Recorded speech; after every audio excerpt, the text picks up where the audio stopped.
یہ بات ہے اس دور کی جب ایک بادشاہ اپنے آپ کو خدا مانتا تھا۔ اتنا مغرور ہو جائے کہ وہ خود کو خدا سمجھ بیٹھے تو پھر قدرت خاموش نہیں رہتی، وہ کبھی کبھی اپنی سب سے چھوٹی مخلوق سے بھی سب سے بڑے غرور کو مٹی میں ملا دیتی ہے۔ یہی داستان نمرود کی ہے، وہ بادشاہ جو اپنے غرور میں کہتا تھا میں خدا ہوں، میں زندگی دیتا ہوں اور میں موت دیتا ہوں۔ ایک دن ایک نجومی آیا اور اس نے نمرود سے کہا جلد ایک ایسا لڑکا پیدا ہوگا جو تیرے دعووں کو جھوٹا ثابت کر دے گا۔ نمرود نے فوراً حکم دیا کہ کوئی مرد کسی عورت کے قریب نہ جائے، مگر اللہ کے فیصلے کو کوئی نہیں روک سکتا۔ اسی دوران ابراہیم علیہ السلام کی والدہ حاملہ ہو گئیں۔ جب ولادت کا وقت آیا وہ چپکے سے ایک غار میں چلی گئیں۔ وہاں خاموشی تھی، تنہائی تھی اور رب کی رحمت تھی۔ ابراہیم پیدا ہوئے، ماں نے لرزتے ہاتھوں سے اپنے لال کو لپیٹا، غار کا منہ بند کیا اور اللہ کے سپرد کر کے واپس لوٹ آئیں۔ پر اللہ اپنے محبوب کو کبھی اکیلا نہیں چھوڑتا۔ ننھے ابراہیم کے انگوٹھے سے دودھ جاری کر دیا گیا۔ وہ 13 سال رب کے سہارے اسی غار میں پلتے رہے۔ جب وہ گھر لوٹے تو ان کے چہرے کی چمک، آنکھوں کا نور اور معصومیت دیکھ کر آزر حیران بھی ہوا اور ڈر بھی گیا، مگر دل تو باپ کا دل ہوتا ہے۔ محبت بہہ نکلی۔ آزر بت بناتا تھا۔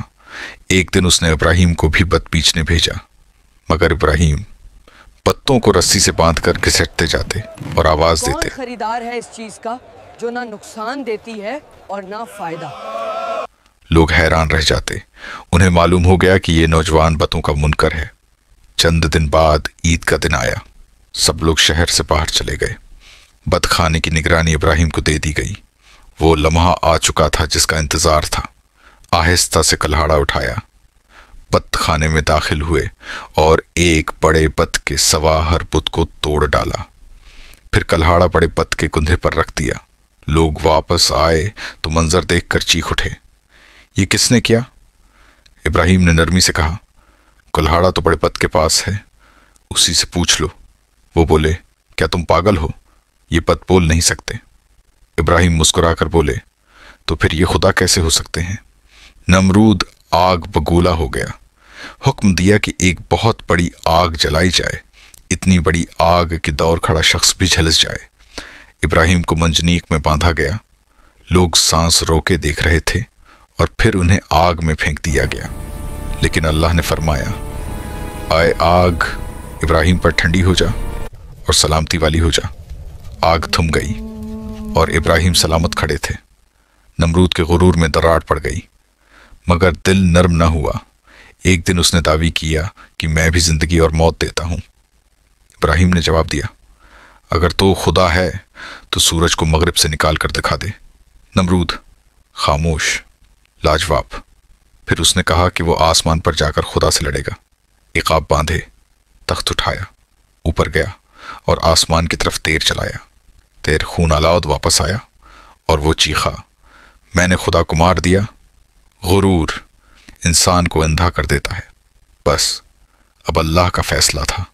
ایک دن اللہ نے اس کے مقابلے میں فوجیں نہیں بلکہ مچھر بھیجے۔ ایک مچھر نمرود کی ناک کے اندر چلا گیا اور پھر جو عذاب شروع ہوا وہ اس کے غرور کا آخری انجام تھا۔ وہ اپنے سر پر جوتے مروا کر چند لمحے سکون لیتا، پھر وہی درد، وہی چیخیں، وہی اذیت۔ سالوں تک تڑپتا رہا۔ آخر کار ایک دن اسی درد میں، اسی چیخ میں گرتا ہوا مٹی کا رزق بن گیا۔ وہ بادشاہ جو خود کو خدا کہتا تھا، آج ایک مچھر نے اسے مٹا دیا۔ اور یہی سبق ہے، غرور ہمیشہ ٹوٹتا ہے اور کبھی کبھی صرف ایک مچھر کافی ہوتا ہے کسی بھی انسان کے غرور کو ختم کرنے کے لیے۔